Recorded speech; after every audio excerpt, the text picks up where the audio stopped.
Hey everyone, and welcome to the Shared Cup podcast. This is episode 6, and today my guest, Sharyn Combs, shares her story of how God led her back home to completely transform her life. Physical possessions were removed, but what God was doing was making room so He could give her more than she ever could have imagined.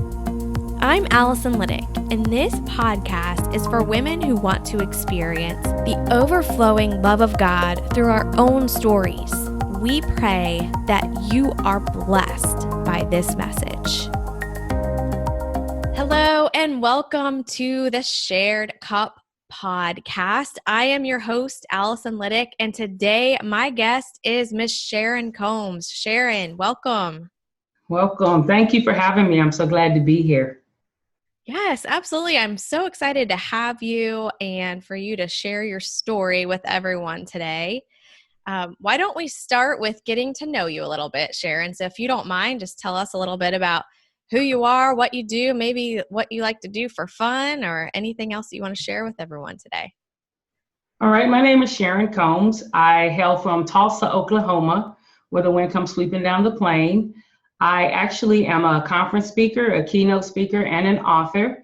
I come from a background of leadership and sales within the medical field, working with sterile processing and OR nurses. And that is pretty much about me. What do I like to do for fun? I like to laugh.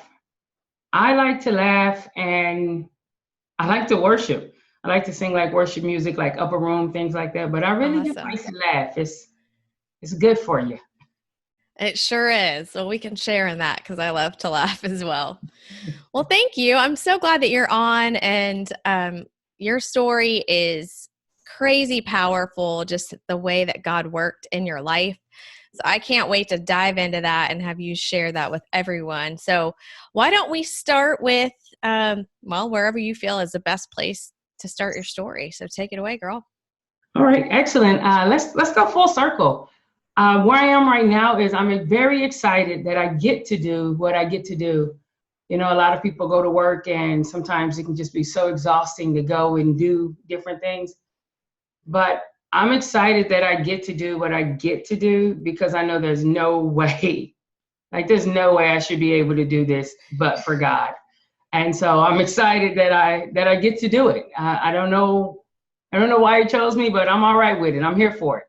And I say that because just doing full circle, when I first came to know Christ, when I first was like, okay, Lord, if you still will have me, here I am, and because that's how I came, if you still want me, here I am.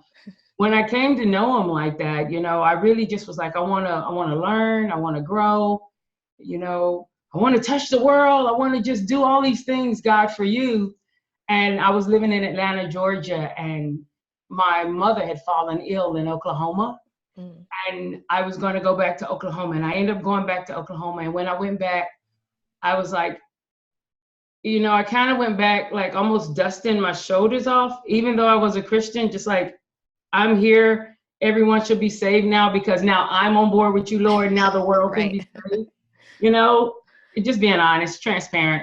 And so when I got to Oklahoma, what happened was, it was none of that. It was none of that. I knew clearly that the Lord had led me to go back to Oklahoma. There was some loose ends there. There was some things I left, like, in a furor, just kind of left some things as they were. There were some relationships that were not right. And so when I went back, I just maybe in my mind, I was like, I'll show him. And I knew God said, hey, I have a plan for you. I know the plans that I have for you to prosper you, give you a hope in a future. And that was pretty much all I had. And I was like, yeah. But at that time, it never occurred to me that His plan and my plan did not look exactly alike, And so when I went back to Oklahoma, what ended up happening was what I thought would be a dust your shoulders off actually was more like a dust your knees off. It was a very humbling experience for me. I ended up not having a vehicle. I didn't know where I was going to be able to live. I was staying with my sister's friend, and she ended up leaving. And so I'm staying with this guy that I barely know. And I remember just sitting on his couch one night and I was just boo-hooing, like hot tears where you can feel it in your Oh, throat. yeah. Have you ever had those? Oh, And those yeah. are the type of tears that no one else can talk you out of. Like, no one else can talk you out of them, because you know that you're kind of out there and there's nothing. There's nothing. If God doesn't do it, it won't be done. And that's kind of where I was when I went back to Oklahoma. And I ended up having like nothing. I had to work my way up to the apartment. I had no furniture in the apartment. A lady named Tanya was so kind as to give me like a comforter. So I was sleeping on the floor. I worked in a restaurant, and the restaurant shelf for the pans was actually that was where I put my clothes. That was where I would put my clothing. And so, Oh, wow. yeah, I worked my way up to a bike, but that was kind of what my life was like for like, I ended up staying in Tulsa another 10 years. What was going to be 3 to 6 months turned into 10 years. And, you know, like he said, I know the plans that I have for you to prosper you and not harm you. And that sounds good. And everyone's like, yes, God, hallelujah. You know, he has something for me. But then when you're in the mix of it like that, and there's no one around you, and it's just you and Jesus, you know, you learn, you know. And so during that time, I kind of learned what faith was, and I learned about God in a very real way. So that's, you know, that's how I ended up there. I lost everything. Like, I had nothing. What was life like for you in Atlanta before you came back to Oklahoma? I mean, was it similar? No, it wasn't.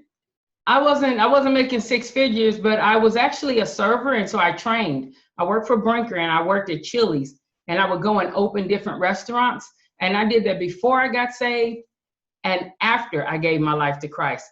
So I knew how to, like, and in Atlanta as a server, you make cash. Mm-hmm. You actually make cash because it's a vibrant city. And so you make, me being single, you know, you make a pretty decent living. I didn't have vices, so you make a pretty decent living waiting tables. And so I think that's why in my mind, I was like, well, I'll just go back. You know, I'm a Christian now. I'll go back and everything will be the same, but now I'm saved. So, you know, he will lift me up, and I will tell everyone how to get to the promised land. That's not, yeah, I was so arrogant. I was so prideful, you know, I was so prideful and arrogant, but in my ignorance, he had mercy. So that's what life was like for me in Atlanta. Previously, it was a lot of partying. Then I got with the Lord, and it was a lot of studying.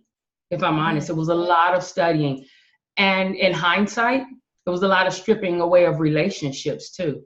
And not that I left them, because I was trying so hard to prove, hey, just because I'm saved doesn't mean I'm not cool. I'm still down. I'm still me. You know, I'm still me. Nothing's changed, but really everything get changed.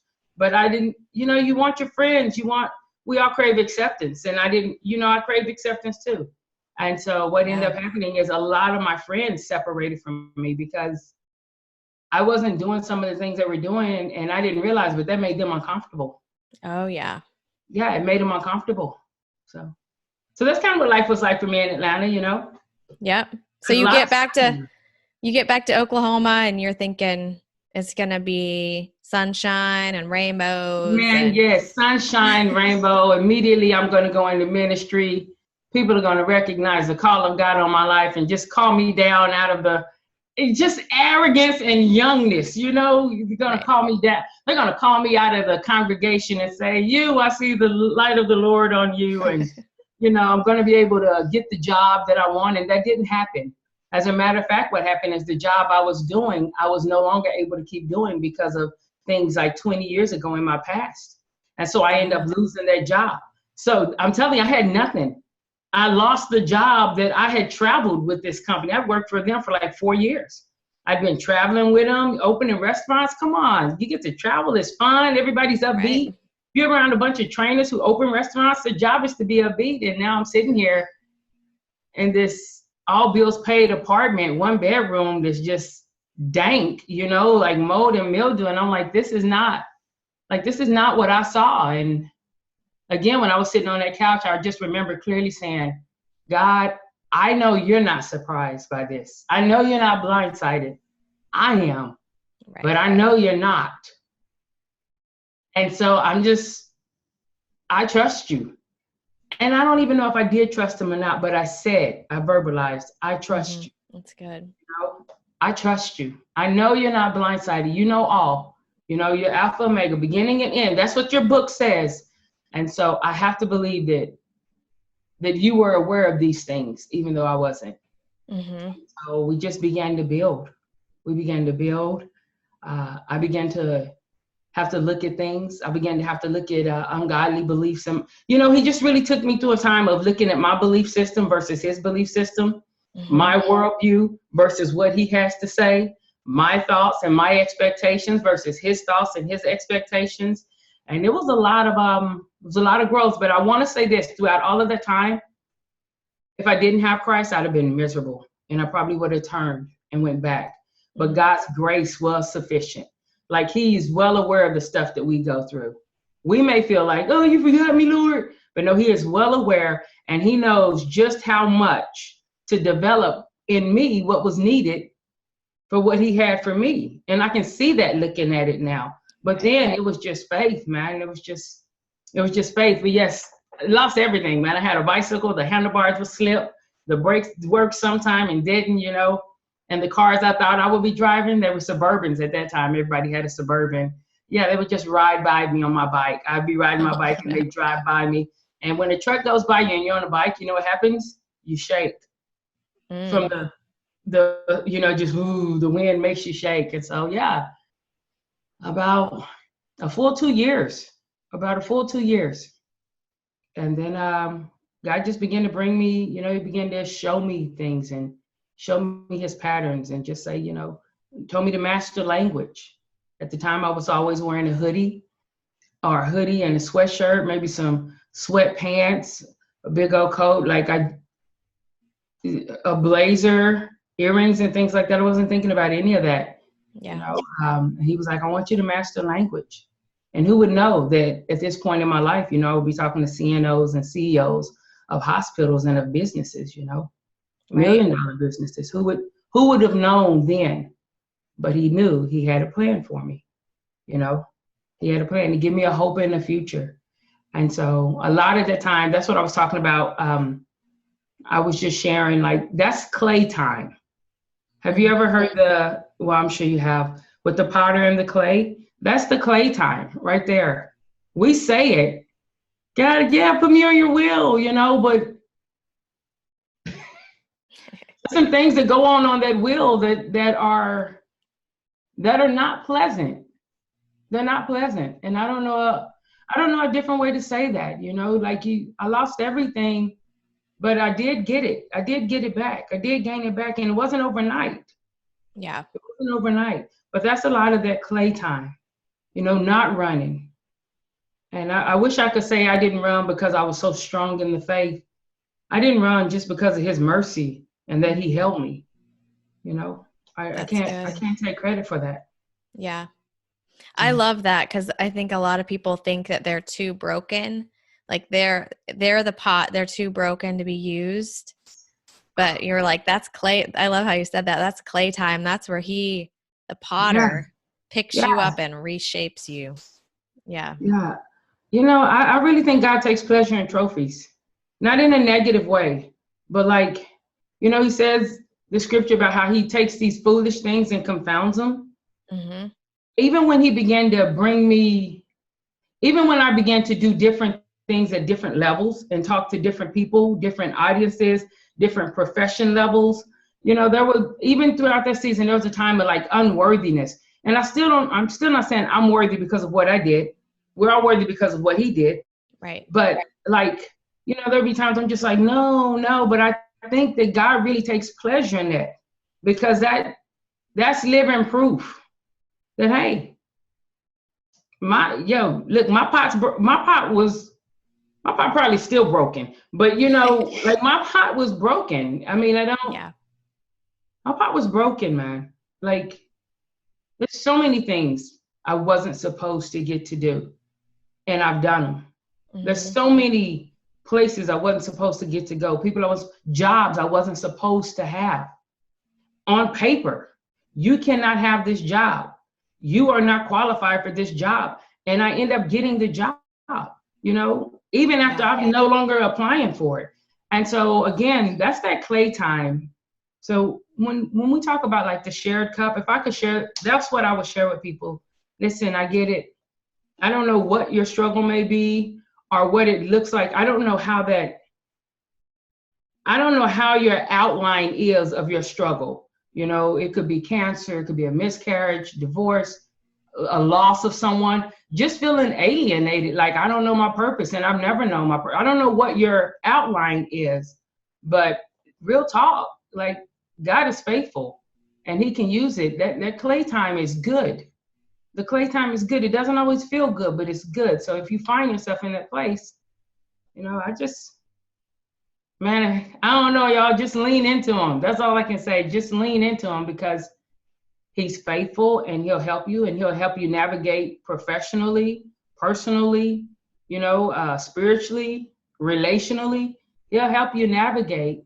But there will be some moments that, for me, there were lots of moments where I was scared, not just of what would happen. I was also scared of being transparent and vulnerable with people that he brought around me, you know.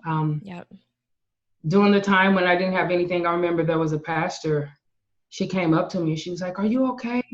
Do you need food?" And because of my preconceived notions and things the Lord was working out in me, I'm from Tulsa, so I had some preconceived beliefs about people of different races. And this pastor happened to be a Caucasian woman, and she was like, "Are you okay? Do you need some food?" And immediately I was so mad at her. I was like, "No, I'm not a flake. I don't need you to feed me. I can feed myself." You know, just very defensive and aggressive. And I just left that building like, what? And I got on my bike, mind you. I got on my bike and I rode, and I got about a block up the road. And the Lord was like, "But you don't have any food, you know?" I had like 2 packs of Pop-Tarts. That's all I had. And there he had somebody, you know, God, he gives gifts to people, and a lot of our help come through people. Yes. But I'm so defensive and I'm so busy trying to tell him. Remember I said, his plans and my plan, like they don't all, Right. my plan has to go away. And so here he is trying to meet my needs and show me love and do stuff for me. And I'm tripping on this lady who's like, you know, I'm treating her wrong. I'm being rude to her. I was mean to her. You know, how dare you? And here she is just trying to be obedient and love on me and the love of Christ. You know, I didn't have any food. And so when you saying that about the broke pots and being transparent, man, we have to get past that. Listen, if something's going on, God will bring people across your path who are not out to hurt you and not out to just use you. You don't have to be suspicious of everybody. Now, corporate culture in the world will tell you to look out, you know, what they're doing, what's in it for them, you know, CYA. Right. I'm sure most of us have heard that. But that's not how God operates. That's not how he does it. He's bringing answers. He's bringing resources to us. And we just have to humble ourselves. And for me, I can just speak on me. For me, I really just had to humble myself. And that's that clay time. Right. Humble yourself, you know. I wanted to be the big bad bowl. And he's like, "No, you're going to be a spoon for a few years. You're going to work this out. You're going to feed other people," you know. Right. That's good. I like what you said too, because God does love to use people.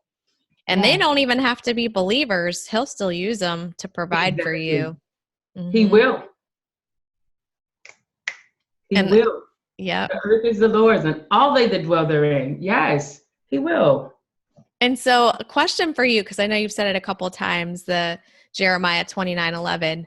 If you had known God's plans for you, would you have left Atlanta? Man. If you had known what he was going to do in your life in Oklahoma. Man, no. I mean, I may have, but it probably would have had to be so bad in Atlanta that I had no choice. It probably would have had to get so bad in Atlanta. I would have had to have rope burn because I'd have been trying to hold on so bad. It would have had to be so bad in Atlanta that Oklahoma looked good, you know? Right. But no, come on. Going from a car and kind of having my own money, doing what I want to do when I want to do it, to not having that, to not having a job. My family left. I was there, staying in this all bills paid, you know, when they spray one apartment, the other critters come over to yours. Man, no, I was not no, I don't think I would have. I like to pretend I'm that down for the Lord and that holy and got it, but no, Right. Nope. no. So he gave you just enough to get you there and then starts working on you a little bit at a time. Yes. So what were some things that you were doing to really dig in and start to learn and seek the Lord while you were in that time? In that time, really reading a lot of the word and not reading it so that I could prove to other people that I knew it, but reading it to get an understanding. I'm like, if I'm gonna live by this book, I need to know what it says. And I wanted to know the person of the book, not just the rules. Like, Yeah. there was once I was journaling. I journaled a lot, so that was one of the things I did. Okay. That's And good. once I was journaling and I started talking about the cookie jar, and I was like, Lord, I don't want to steal cookies because I'm gonna get in trouble for stealing the cookies. I don't want to steal cookies because stealing cookies is wrong. And so that's how I read in the book, like not because of fear of the punishment. I just want to begin to line up. I really want to like what you like and not like what you don't like. And so that's what I was doing during that time. I was trying to figure out what he liked, trying to hear his voice, trying to learn how to discern what's his voice, how to be led by him, how to pray and feel confident that, okay, Lord, I really believe you're leading me this way. Even when I wasn't sure, but trusting him enough to know that because I gave it to him, that he'll help me, like when your little kid is walking and you're like, oh, okay, not that way, you kind of, but they're trying, and so trusting that.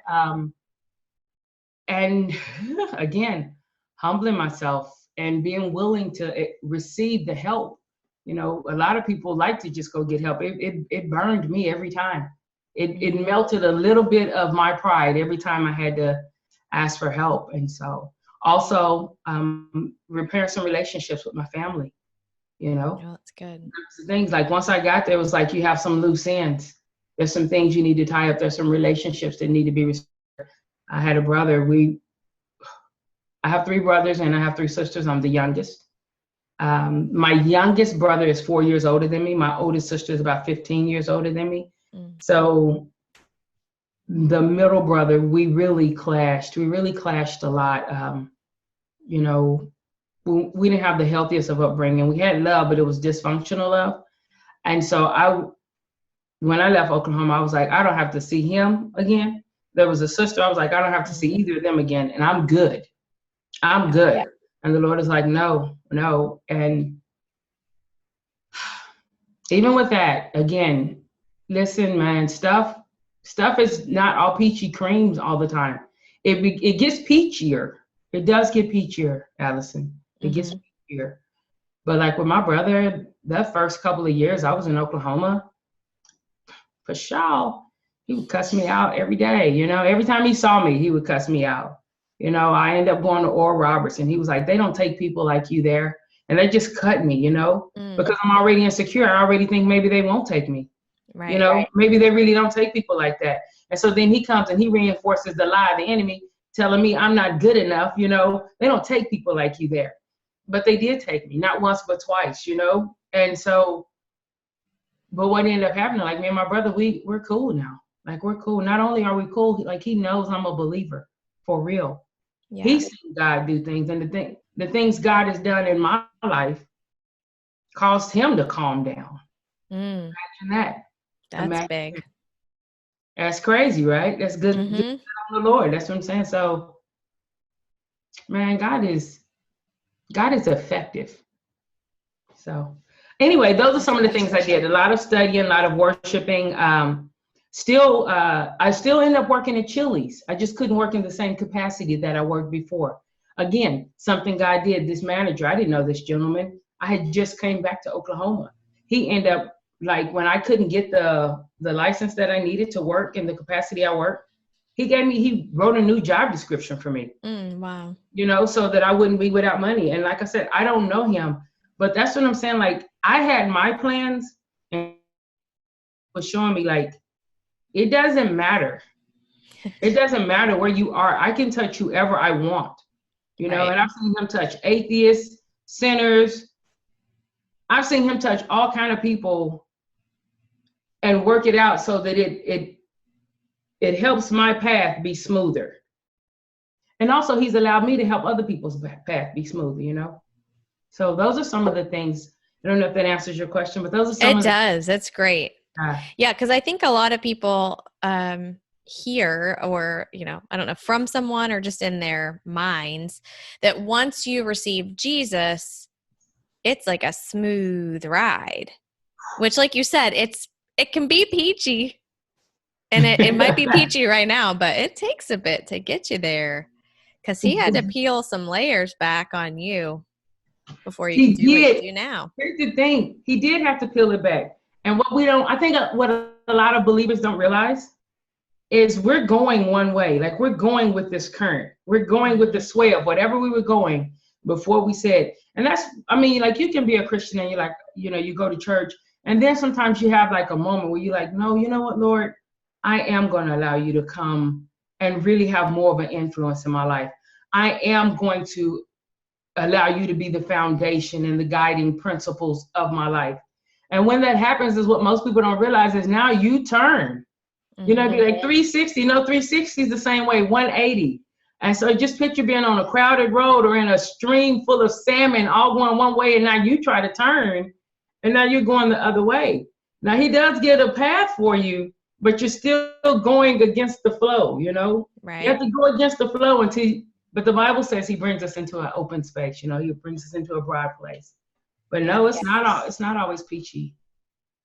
But again, how he helps us through those places, even though we're in agony sometimes at the time, like, that speaks to other people.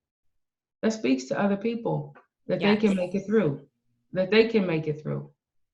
Like, you don't have to try to be fake or try to be strong for those people, but the fact that you made it through something, like, that speaks to them. It does. And what were some things that you learned? So now that you're a believer and you're back in Oklahoma and you're in situations you would not have chosen for yourself, and God's doing great things in your life, like you said, stuff that just shouldn't have happened, like jobs that you really shouldn't have been able to get, and just situations that shouldn't have happened. So what were some things that God was teaching you about who you are and what you're capable of? That is while you're going through that. That is a great question. You know what? Oh, Alison, I didn't plan on crying on this podcast. God was telling me, like, don't be afraid to speak. Open your mouth. I'll put the words in it. God was telling me that I'm going to bring you in front of people. I ended up singing on the worship team, and I was like, I can't sing, but we would sing prophetically, like during our bowl, like, and it was like in front of like the church, whereas before I would just freeze and hold the mic. But he was telling me not only who I was, but he was also letting me know my purpose, as far as Jeremiah 1:10. And what's amazing? And all of the things I did and all of the things I've done, even now, my functioning and all of the functions, that purpose has always been there. It's always been the same. So he was telling me who I was in him, that I was his daughter, that perfect love casts out fear in areas that I was still holding fear in. I hadn't been perfected in love. He was telling me that he would use me, that he would use me, no shade, that he would use me greatly. And for a long time, I would cast that down. I'd be like, no, you can't say that. That's pride. And this one woman, just so nice, her name is Christine Westhoff, and she was like, hey, the thoughts you have about the Lord using you? She was just talking to me one day. She was like, that's not pride on your part. That's God trying to give you glimpses of what he has for you. And so I'm willing to receive that when he opens doors and he does things. And so, he was telling me that. He was telling me who I was in him. He was telling me about my authority. He was telling me about my ability to pray. He helped me. The program that I facilitate called Think on Purpose. It's not about purpose and destiny. It's about thinking deliberately and being intentional, like origin and intent of your thoughts. Because a lot of people have thoughts and thought processes that were maybe passed down or people have accepted, but they don't line up with what God says about them. And so it's actually, they will oppose themselves without knowing it. I ain't trying to be super preachy, but they're like, you hear what God says and you journal it, and you get nervous because you're like, I can't do this. Like, God, I don't know, Lord. Or it's going to have you in a place where you're like, well, wait, I won't make the same amount of money over there as over here. Wait, Lord, hold on. And Right. so with all of that, he was just showing me that, like, that he had me and he was shaping me. Mm-hmm. He was making me into a polished sword, and he would give me influence. All the things that he said he would do, like, he's done. Like, and that's why I said I'm honored. I count it a privilege that I get to do what I get to do. Like, when I get to go speak to people at these local conferences and in some of the OR conferences, I count that a privilege, I count it a privilege. I don't even know how I got there. I was in sales. My background is leadership. They were like, no, we want you to do this. I was like, I don't even, what? Okay. But because he was also working things out when no one's looking, like at work, are you being faithful? Simple stuff that other people don't think about. He was like, don't do it. Don't pilfer. I was like, what is pilfer? But he's like, don't steal. Treat other people's money the same way you want people to treat your money.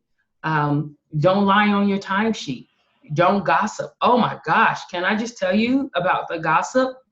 Like, during the time when I was working in Oklahoma, it was like, we were in there talking about a coworker, and the coworker had done exactly what we were talking about.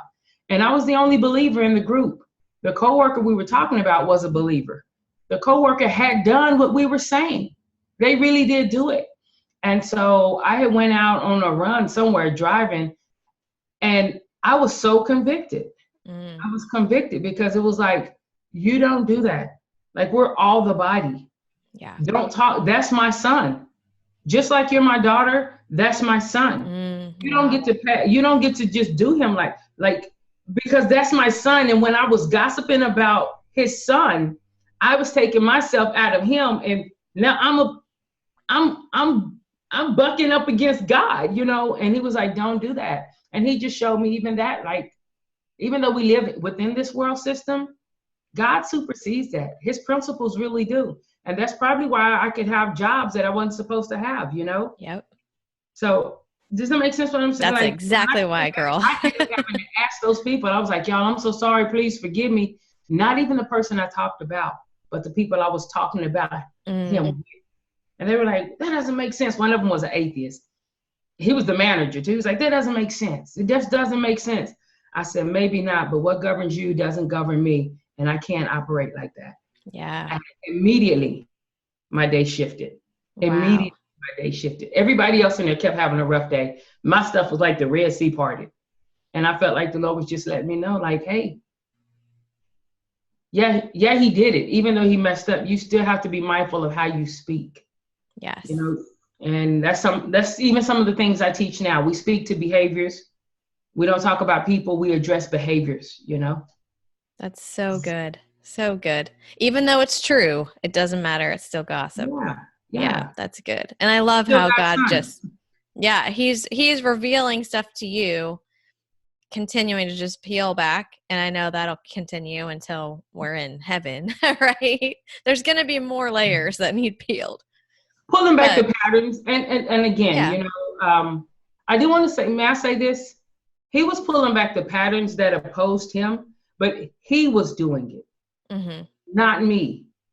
You know what I'm saying? Like, because if I was doing it, I could have been in so much condemnation, because trust me, I have a whole Santa Claus bag full of stuff that I need to address.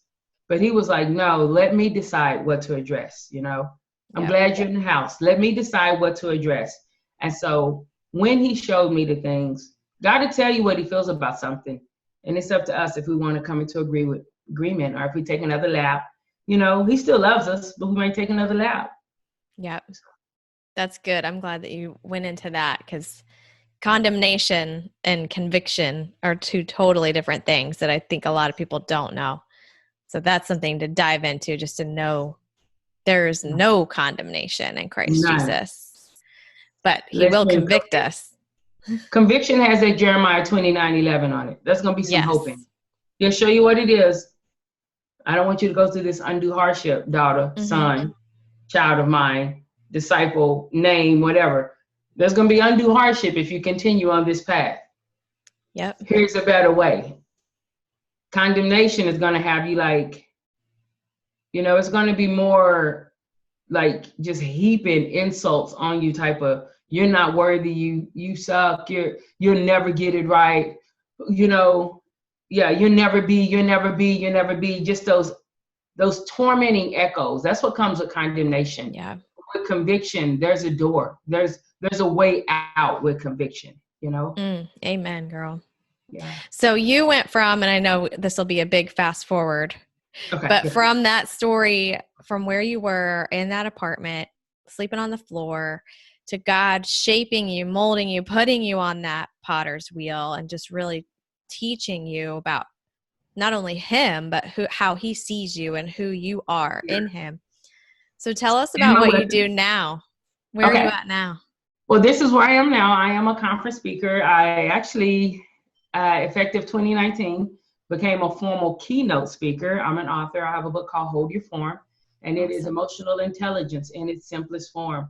And it's really just set up so that oftentimes we get hit in our emotions, or our feelings get hurt, or just something happens, and we respond out of that place. And what can happen there is you can end up forfeiting something in 5 seconds that it took you 5-10 years to get, something you'd worked so hard for. So I help people really learn how to hold their form, which again is all biblical principles, the stuff the Lord shared with me, but he had me share it in the secular industry.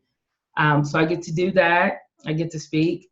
I get to help people navigate transition, which is amazing, because Hold Your Form, we really go through the stages of transition. And that was released last October 1st. And who would have known that here we are in the middle of this pandemic where people need extreme, because it was like, do this one now. I was like, but I have another book in front of it. Again, my plan and his plan. Right. So do this one now. And I'm so glad that he allowed me to be obedient, because people need those stages of transition right now. Yeah. They need to know that just because you feel anxiety doesn't mean you have to internalize that. It doesn't make you wrong to feel the anxiety. We don't know what's going on. You're not out of faith because there's uncertainty. Abraham didn't know where he was going, but faith, it was still credited to him as faith. And so that's what I get to do now. I also, I have some medical clients. I have some pretty nice clients, and I handle their marketing on the back end, which just came from me with my company. But the majority of what I get to do is I get to speak, I have the book, and I train people on communication. So when companies bring me in, I help them. I'm certified personality consultant. I'm a human behavior consultant, John Maxwell trainer. My degree's in leadership studies. I'm a CRCS2T, which has to do with sterile processing. You know about sterilization. And man, I love Jesus and what I get to do. Who would have known that the sterilization and the communication and the stages of transition would be perfect for this pandemic? Right. No kidding. Mask and all of that. Yeah, that's what I'm saying, man. Listen, don't fight the clay. Be the clay. Be the clay. If he says you, because I'm not strong right now. I may be a bowl or a cup. I may be a beautiful vase. Who knows? My cracks are okay. See, if your cracks are still your cracks, and when you're still wet, then your clay gets all mushy. But if you go ahead and let him fire that clay up and make it hot, I know I'm speaking very, very direct and very, just normal. Mm-hmm. If you like for me to say it with beautiful language, I will. If you will hold your form and remain steady and allow the potter to place heat toward the clay, the heat is not to just make you feel in pain. The heat is to allow you to be able to hold what he wants you to hold without things leaking out, So issues in your life don't begin to leak out and spill out and create conflict for you at your workplace. We all know someone who's so bitter that they're exporting that. And if we stay on that potter's clay, then we don't have to leak like that. Beautifully said. I love that. Yeah. Oh, that's so good. I love that. Thank you. It's real, man. It is, girl. So if So first of all, before we wrap up, is there anything else that you want people to walk away with today that you haven't already gone through? I would like for them to walk away with two things. First off, if you are the non-foundational thing, but very effective, is if you are in like the workforce, if you're in corporate culture, whether it's secular, whether you're a school teacher or whatever, I do want to let you know that there is value in being able to hold your form. There is value in not having to have the last word. There is value in not being so driven to be right that you forget to be righteous. There's value in letting the Lord fight some of your battles and listening to him tell you how to move when people may be throwing you under the bus. Like, there's value in seeking him first before we seek our colleagues, because once we're walking with Christ, even though we're working in this place, some people make you feel like it's separate. No, Christ supersedes all, you know? And so you want to be sure that you're pulling tools from the right toolbox. Make your calling and election sure. You know, stay on the potter's wheel, stay in his hand. That's the thing. When you're on that wheel, you're in his hand.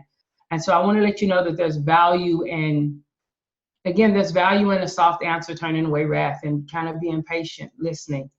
I know things can be frustrating, especially when you've lost it all and you don't know what's going on, and things like now we're looking at all these systems that have been shaken. Every one of the systems have been shaken. Anywhere people would go to place trust in outside of Christ, I don't want to be super spiritual, but let's look at it. No, you can be super spiritual here, girl. School has been shaken. The education mountain shaken. Government shaken. Healthcare shaken. Entertainment shaken. Everything has been shaken that people reach for to meet their needs. And so it's beneficial and it behooves us. It doesn't mean that we won't go through stuff. Man, it rains on the just and the unjust, but we will make it. And so it's in our best interest to just kind of hold our form and open our ear to kind of hear, God, what's your counsel? Wisdom from above, not earthly wisdom. What's your counsel, Lord? What's your counsel? Everyone is saying, do this. What are you saying? Because he's going to give you something, because he has plans to give you hope in the future. You know? It's his job to bring that word to pass. You just hold on and stay with him. So I would want to say, that's one thing I want to leave people with. Like, you can include him in your career and professional endeavors. You don't have to keep those things separate. Mm-hmm. As a matter of fact, you undermine what you can do professionally when you don't include him in it. Mm-hmm. And the other thing I want to leave people with that's foundational is God is faithful. God is faithful. He said he'll never leave us or forsake us. I believe things will come to try to take your faith and to try to get you to walk away from God, but God is faithful. He's faithful. It may not look like it, you know, it may look like a bicycle. It may look like being in a room full of people and you're full of anxiety because this is your first time in the room, and they all know sales practices and CRMs, and they all know like how to do these wonderful, beautiful cold calls, and you're like, why am I here? You know, it may look uncomfortable and feel uncomfortable, but God is faithful. Mm-hmm. Listen to what he's showing you, because what you're learning today may not be what you think you're learning. And then all of a sudden, he places you in a different position. He moves you to a different room in the house, you know, powder on the clay. He moves you somewhere else in the house. And that's where you were going all along. You maybe didn't know it, but he's faithful for that. So, yeah, that's what I would say. And stay humble, you know. God will use people. Don't limit how he can help guide you along the way. Mm-hmm. That's it. That's good. I love it. Love it. And so so first of all, thank you for sharing, because I know this is going to encourage a ton of people. And how could people get in touch with you? Oh, people can get in touch with me definitely on LinkedIn. If there's anything for training, books, speaking engagements, online webinars, anything like that, LinkedIn. My name is Sharyn. Sharyn with a Y, Sharyn. My last name is Combs, like someone combs their hair, but plural. Or you can find me on Facebook under Sharyn Combs and UCDI Leadership. You can get in touch with me that way. You can email me at info@UCDI and leadership.com, and we'll get right back with you. Perfect. Thank you, Sharyn. I appreciate you being on. And I would, I'd love to have you on as many times as you'll come. because I know there's just a bottomless pit of stories and wisdom and knowledge that you have that you could share with our audience. So thank you for being on our show Yeah. today. I do want to say this. I bless your audience and I bless you because I bless your influence. I really appreciate what you're doing and the fact that you're willing to use your influence and willing to use your time to help, to be a vessel, this platform. Thank you. I appreciate that so much. Thank you. It's my pleasure and my honor. But thank you. Well, I appreciate you again, Sharyn, and for sharing everything today. And for all of our listeners, tune in next Thursday at 9 a.m. for our new release of our podcast, every Thursday at 9 a.m. Don't forget to subscribe, share this with someone that you think might need it. I'm sure everyone can. So thank you all for tuning in. Sharyn, again, thank you. It was a pleasure. Thank you for joining us today for the Shared Cup podcast. Don't forget to subscribe and remember that each one of us has a story that shows the overflowing love of God. If you want to be a guest on our podcast, put a comment below and we'll send you the link to apply. Have a blessed day and thank you so much for joining us.